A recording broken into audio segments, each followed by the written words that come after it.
Here we are. What, are you going to start? No, you start. Well, no, okay, well, I don't want to talk over you. That's the whole point of a podcast. You can't just... Well, then go ahead. Well, you know you're talking over me again. I'm just saying go ahead. We have to have some sort of structure when it comes to this. Okay, introduce the show. Okay, well, I probably That should. should be the first. You're talking point. over me again.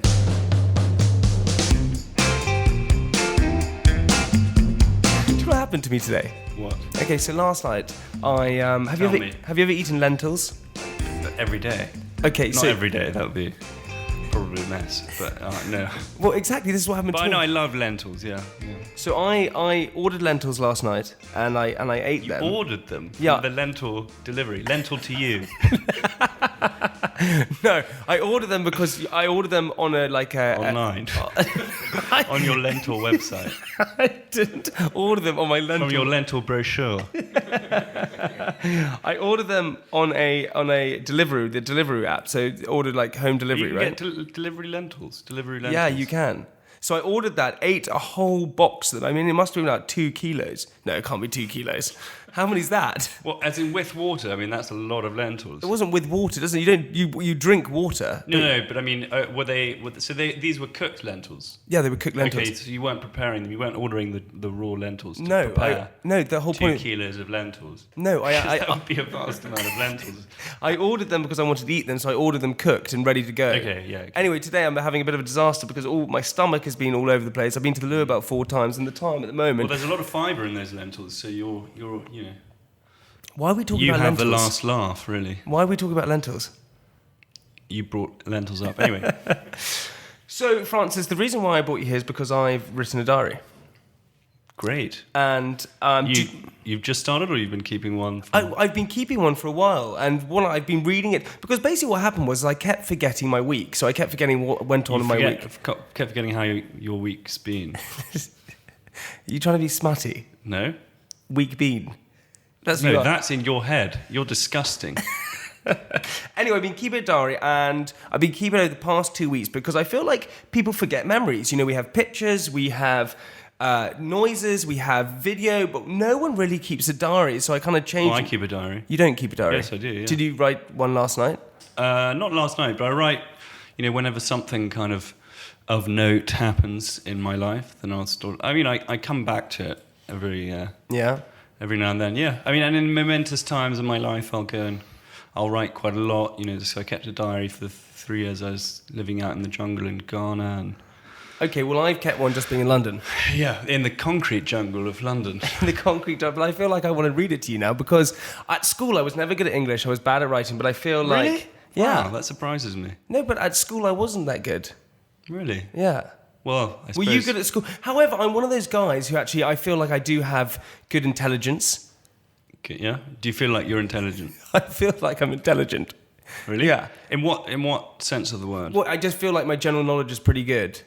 Like I've got loads of, weird general knowledge Well, I suppose questions. that's not really intelligence. That's sort of retention of information, really, general knowledge. No, but that's intelligence as well. No, your intelligence brings into account things like reasoning and logic and spatial reasoning and various other things. Your intellectual quotient, whatever. Okay, well, anyway, doesn't matter. I don't know. We should maybe test your IQ. Okay, well, go on, ask me a question. Okay. Who was the martyr of Valentine's Day? It's Saint Valentine. Yeah, but who was it based on? Who was the saint? Well, I don't know. Who I have... Saint Valentine. No. Does anyone know who Valentine is? What his No. actual name was? Saint Valentine. That's what his name was. No. I think you're wrong. His name is Valentinus. Valentinus? You can't make that up. Valentinus. It's not, I didn't make it up. Do you know why he was a martyr? Why was he a martyr? Because I think he married Christians in under the Holy Roman Empire. Okay. Also, what I want Is to know... that boring you? That is boring me, yeah. I don't think our listeners want to hear about And then it. he healed the daughter of his jailer. We don't care. All right, well, I'm just a little bit of Valentine Day facts. When do you think your first memory was? Can you remember your first memory? I have a very, very vivid memory from when I was 3 of when I learnt to ride a bike. Taught myself, actually, which is very unusual, I'm told. But there was... So my sis... my sister had her training wheels taken off, and I was really like annoyed that I had training wheels on my bike. Yeah. And I kept asking my dad. I said, "Please, Daddy, take the training wheels off. I don't need them."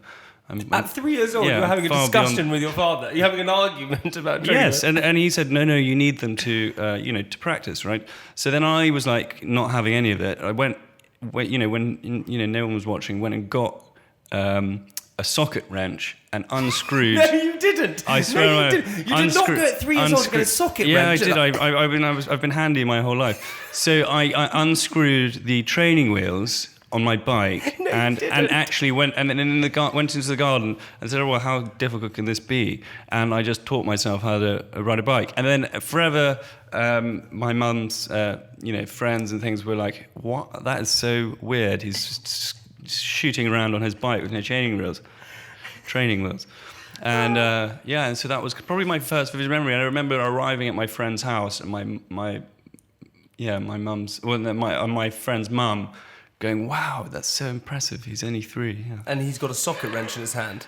Yeah. How does he know how to use a socket wrench? I still don't believe that you had a socket wrench and you managed to... Oh, no, that's actually true. We can call my mum right now if you want. Yeah, okay, let's do it. Okay. Fine, get your phone out, let's ring her. We're going to call your mum and ask her if you, at the age of 3 years old, told your dad to take off your stabilisers and he said no, so you went and got a socket wrench and did it yourself. Yeah, let's call her. Hopefully she answers. Hi, Mum. I'm just recording a podcast with Jamie, so you're on speakerphone. Oh, lovely. So don't. Hi, my darling. How you doing? So obviously, don't say anything rude about Jamie, because he'll hear you. Right. Or you. Yeah. So we were just discussing our first memories, and basically Jamie doesn't. Well, can you tell Jamie the story about how I learnt to ride a bike? Because that was one of my first memories. Is learning to ride a bike. So can you tell him how?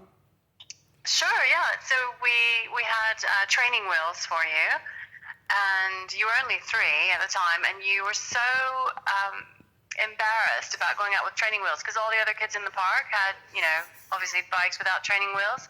Even though you were 3 and you needed stabilizers, you just didn't want to be in that group. So you found your dad's toolbox and one day, just took off the stabilizers and said, "I'm not using them anymore." So you just literally pedaled. So it's actually true. It's actually true. True. I mean, he looks like the Flintstones, He would just use his little legs, just spinning madly, until he actually realized that he had to put his little legs and all that energy onto the pedals to make himself propel forward. And you have to be honest, even though he was Francis a weird child, or was he normal? I would say he was definitely unusual. He had this... Above average. No, he was. I mean, it was lovely and charming, but you were very strange in some ways because you would have this penchant for taking things apart and putting them back together. So even at 3, I was terrified he was going to electrocute himself because I would come downstairs in the morning and he'd have all his dad's tools out on the floor and he would have taken apart the VCR, for example, while it was still plugged in. Thank you so much. Thank you for that. Well, I'm glad we cleared that up. Okay. All right. Good luck. Thanks, Bye, Mum. guys. Bye. Okay, love you. Bye. I love that you were a weird child. I wasn't a weird child. No, she didn't say weird. She did. She said... Unusual. Yeah, which is weird. Advanced. If you went onto thesaurus, what's it called? What? If you went onto a thesaurus, what is it? One word. A thesaurus. A thesaurus. Yeah. Sounds like a dinosaur. If you went onto the thesaurus, you would, underneath unusual would be weird. Yeah, I mean, it's a synonym. Anyway, we're digressing. Yeah. Okay, you ready for this? That's a big word for you. Thank you so much. I'm impressed. Did you look that up in the thesaurus? You're going to have a lot of big words. Also, to any of our listeners, if you hear some little chuckle and laughter in the background, there are a few people in the room who should probably introduce themselves. Hello, I'm Stu. I'm recording it. I'm Ollie, and I'm just sitting in a chair in the corner. In a big red chair. Hello, I'm Matt. I'm Tom. Tom has a very large beard. just for all those who can't. I had a trim especially last night for this. Exactly, he did. It looks freshly trimmed. Do you shampoo your beard? I do, yeah. No, you don't. That'd be weird if you didn't. You shampoo and conditioner It's it? hair, isn't it? Yeah. Well, I don't do that to I don't shampoo and condition my pubic hair. Do I? Maybe you should, because that's disgusting. Does anyone do that? You're not cleaning your pubic hair, is that? Yeah, but I don't think to myself, oh, I'm going to shampoo and condition my pubic hair. That's why you've got split ends. There's a new product on the market called Below the Belt. Which is shampooing for pubic. No, isn't it for like? I saw this. Three balls. No, yeah, it's for like itchy or sweaty balls or something like that. It's trying to sort of stop talcum powder being the dinosaur of testicle comfort. Yeah, but and then they had a really it was like a Gillette ad almost. It was so strange. Like then it was like I never deodorant for your balls. I never have any itchy balls. I actually get an itchy butt. Itchy butt. It's like Japanese for one. Itchy butt, number one. Anyway. Monday, the 13th of February. How do I even begin writing about my day when I can hardly escape the safety of my bed? It isn't actually my bed, but Frankie's, who's won the war on this occasion of whose house we're going to spend the night in. Frankie lives with 2 other girls in a 3-bedroom flat in Fulham, while my 1-bedroom flat in Chelsea is far more desirable in my opinion. Plus, I find it incredibly hard to take poos in the girls' flat. It's not actually the technique of pooing that I find complicated, but the slight paranoia I get that my poos smell too much, or even worse, someone walks in. So what do you do to overcome that? Well, there's no lock on the door either, so I have to. Yeah, isn't it the worst? It is the absolute. It's like Mission Impossible. So I have to sit on the loo and put my foot. I have to put my foot against the door. And if I hear, it's so hard, it takes me ages to poo, because when you poo, you need to be really comfortable and relaxed. I'm on such alert. Yeah, you can't poo on edge, it's not. So this is how I do it. I have my hand, if you can see, I have my hand on the door handle with my foot against the door, and I poo in a very alert manner. Do you give yourself sort of reasonable time, or do you do well, a quick job, or? No, I take time, and also I poo regularly. I poo sort of 5 times a day.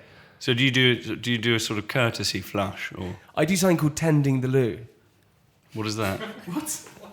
No one does that? When I say this, you guys are going to go, oh, I do that too. I call it tending the loo. I get some loo paper, wipe the loo seat, put it in the loo, and so you don't get splashback when Okay. Oh, yeah.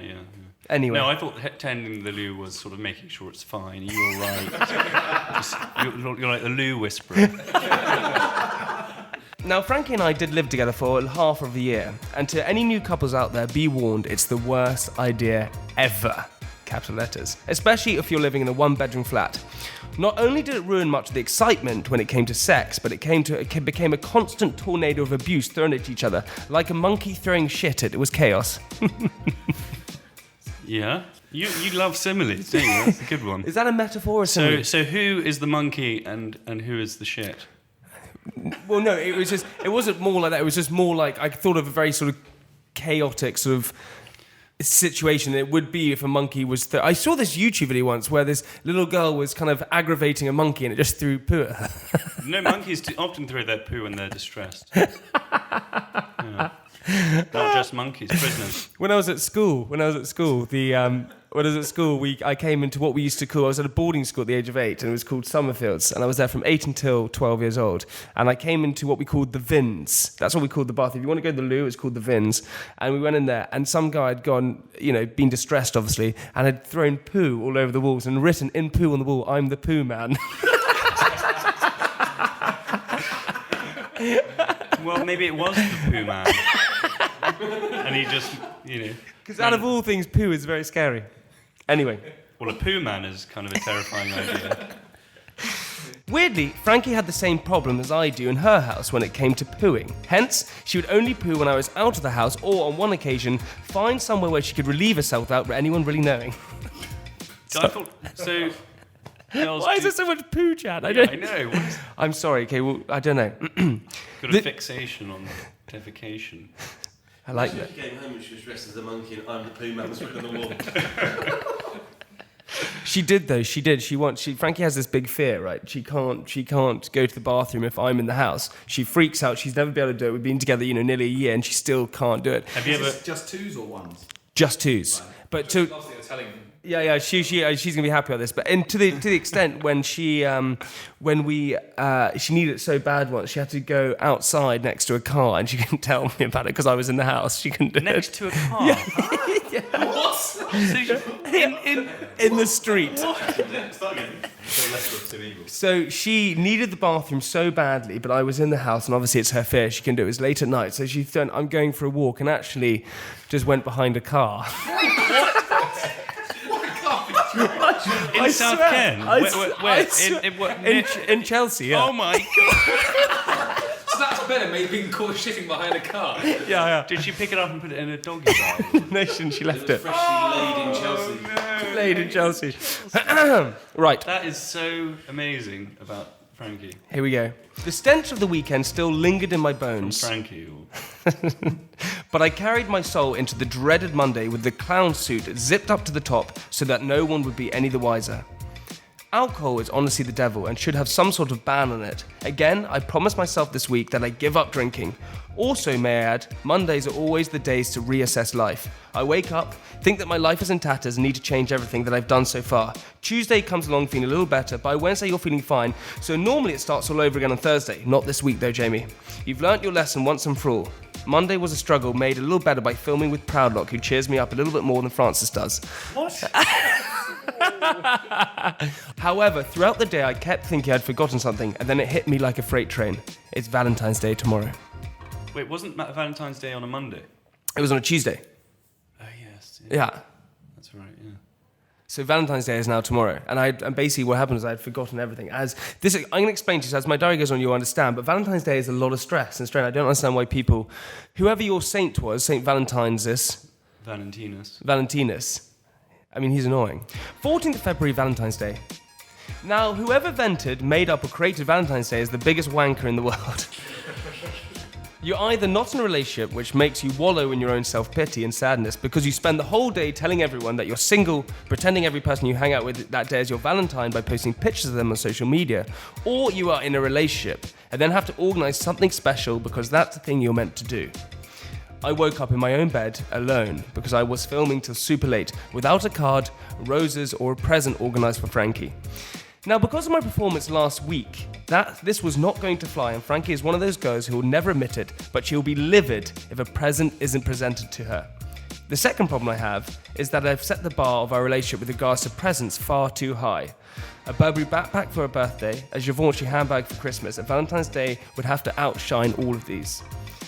Now, my excuse isn't a good one, but living up in 2017 tradition of not lying, I've honestly had a jam-packed day and didn't have time to organise much. And what didn't help matters was every human seemed to be buying bouquets and presents, presenting them to their loved ones with almost Shakespearean sonnets attached.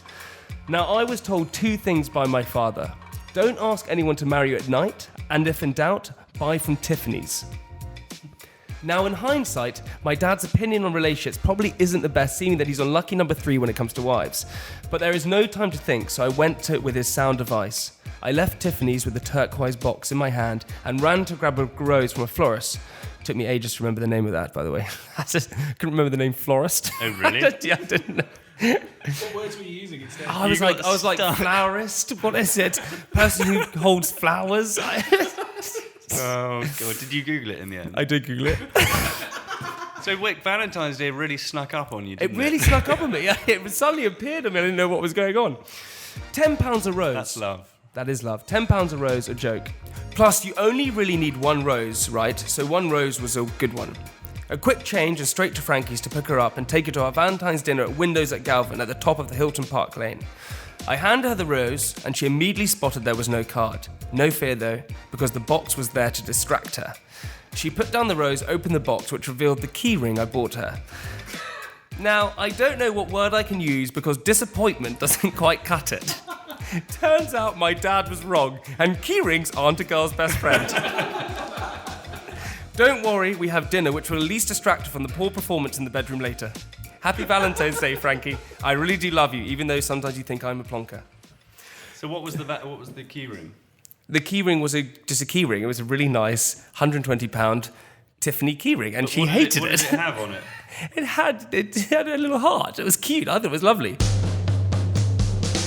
That is the end of part 1. Now, that was my take on Valentine's Day. But in part 2, Francis is going to give Frankie's version of what actually happened on Valentine's Day. It's going to be great, so stay tuned. Now, remember to subscribe, tell your friends, write a comment, and get ready for part 2. Francis? See you there. We won't see them there.